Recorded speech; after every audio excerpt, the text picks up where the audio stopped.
At this point in time, I don't know whether to say welcome back to my channel or to say here's another diary entry. But anyway, welcome back to my channel, which happens to be an open diary. Today, I have an incredibly important topic I wish to share with the world, and that's on how to take control of your career.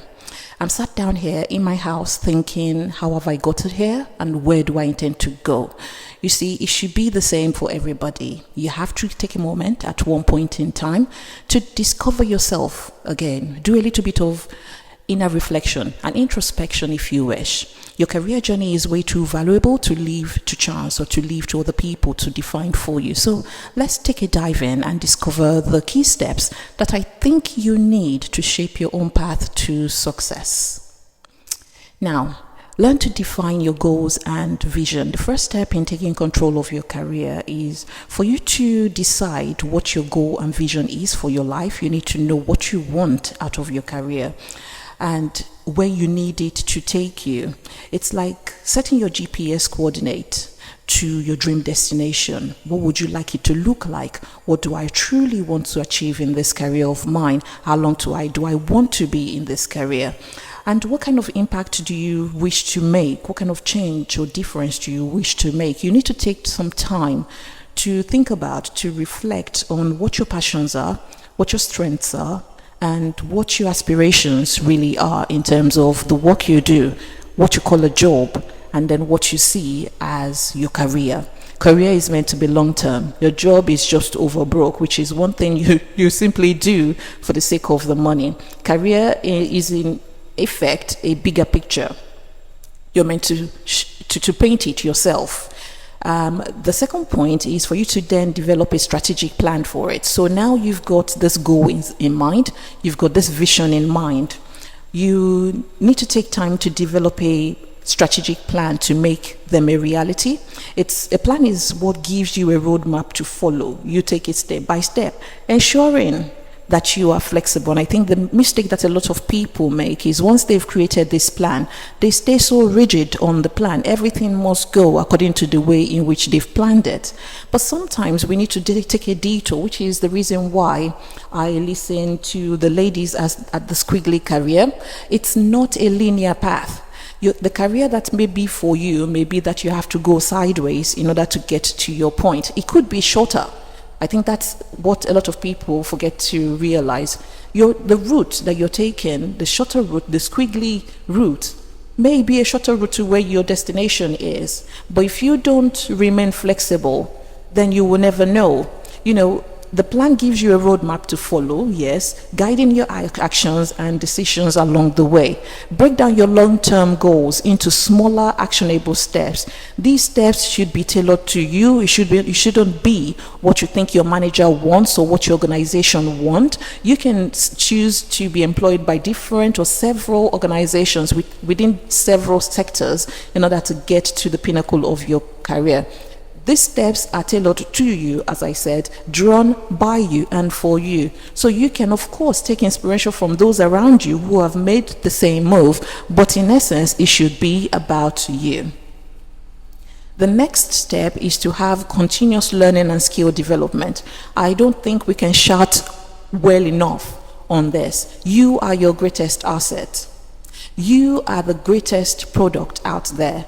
In today's fast-paced world, it's very important to continuously learn, to continuously develop new skills. You don't have to be an expert in a field or in any particular skill, but you need to at least be an intermediate. If you feel that being an intermediate is too much of a level for you, try and have a basic understanding of how things work in a particular skill. I'm doing the same thing. I'm continuously learning and putting into myself. You need to invest in your own growth. Nobody else is going to do that for you. It is not your company's responsibility. It is not your employer's responsibility. It is not your line manager's responsibility, no matter how much you think they love you. I decided to add content creation to my plate. No, I'm not doing a fab job at it yet, but I'm doing it nonetheless to show up for myself, to hold myself accountable by fishing out opportunities for learning from other creators how it is done. Whether it's attending workshops for you or it's enrolling in online courses, or joining professional communities, you need to stay ahead of that curve, and you need to be an invaluable asset in your own field and to any company that you choose to work with. After all, you are your own greatest asset. Nobody can bet on you but you. The next tip is network and building relationships. They say your network is your net worth, and it couldn't be more accurate. It couldn't be more on point. You see, when you build strong professional relationships, it's very, very important and vital for your career advancement. Who you know will get you a good job.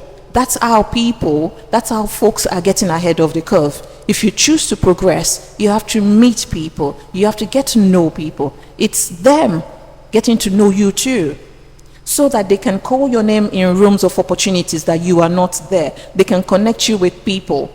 You try and attend industry events, especially now that you don't have to leave your house. You can choose to attend as much training as possible online from the comfort of your own house, but make sure you are showing up for yourself. Join networking groups. LinkedIn is a fantastic platform, and connect with like-minded professionals just like you, as well as people who have made the move that you have. You never know when a new connection could open doors to exciting opportunities for you. See, to truly take control of your career, you must embrace challenges. There is no way about it. And you have to be willing to take calculated risks as well. Everything isn't money. I am continuously learning all these points that I've raised with you in my own career, and I believe that growth happens outside of our comfort zone. The moment that we choose to learn, the moment that we choose to face that fear, to be uncomfortable, that is when we will start to see a difference. So don't be afraid to seize new opportunities, even if they seem scary at first. If they're meant to be like that. If they're not scary, everybody will be doing them. It's like starting a new job. Before you find your way around and feel your way around, sometimes it takes about 3 months, sometimes it takes 6 months. Once you then find that you're comfortable, you get into the flow of things, and you start to gain better outputs. So each challenge you overcome and the risk you take will add to your personal and professional development. These are some of the tools that I'm using in my career. I have now shared them with you so that you can take control of your career and create the future that you desire. So you remember, your career is in your hands, and every step you take matters. Define your goals, develop a plan, continuously learn and grow, build meaningful relationships, and embrace challenges. I hope you enjoyed this video and you found it helpful. If you did, share it.